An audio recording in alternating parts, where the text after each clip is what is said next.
Waktu saya pergi ke Israel tahun 2013, saya khotbah di teritori Palestina.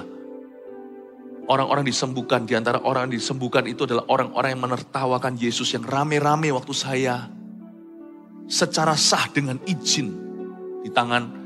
Saya menyampaikan firman ketika lagu-lagu pujian dinaikkan. Itu mereka yang huru-hara membuat kerusuhan itu yang sembuh dulu.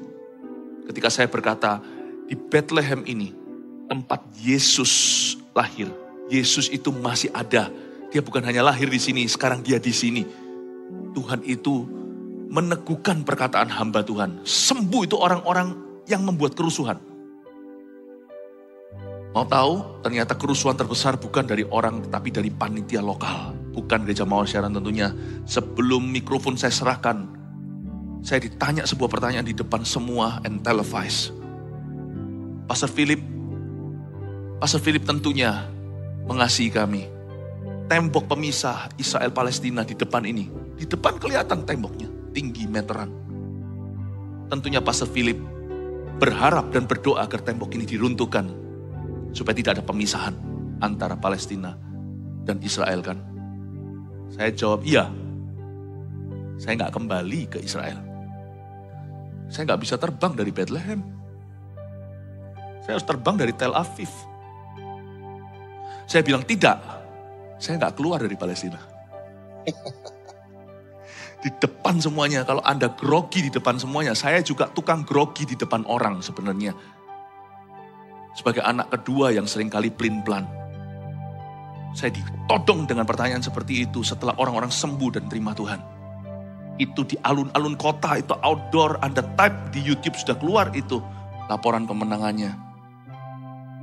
Saya menjawab, tapi di dalam laporan itu saya tidak masukkan ini, hanya cerita ke jemaat.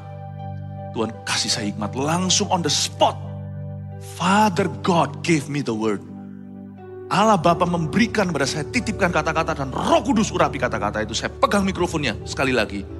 Saya berkata, concerning this wall, pakai bahasa Inggris saya ucapkan. Bahkan bukan bahasa kesatu saya. Mikir itu perlu translation, perlu terjemahan dulu. Tapi untungnya Roh Kudus tidak pernah serahkan saya ke maut. Saya berkata, concerning this wall, tembok ini, bukan pada wewenang saya, ini kedaulatan Allah, berdiri atau runtuh. History of this world atau sejarah dunia di tangan Tuhan. Tapi the wall in your heart, tapi tembok yang ada di hatimu, Palestina, Israel atau bukan, benci antara sesama, iri, pertikaian, itu urusanku hari ini untuk aku runtuhkan dengan kasih dan dengan firman Allah. Tercengang dia, gak bisa jebak saya. Tembok di dalam hati Anda, mungkin antara suami istri, termasuk ras bangsa, politik segala, pokoknya hati manusia, saya gak peduli bendera. Saya datang ke sini sebagai ambasador kasih dan kebenaran. Itu yang aku runtuhkan. Semua diam, akhirnya tepuk tangan. Turun ke bawah. Saya lap keringat saya. Saya hampir mati di atas itu.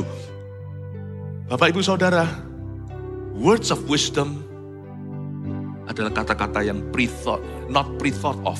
Tidak dipikirkan lebih dulu. Tapi kalimat itu akan membawa maju agenda Tuhan dalam hidupmu. Dan agenda Tuhan dalam kehidupan orang lain melalui dirimu.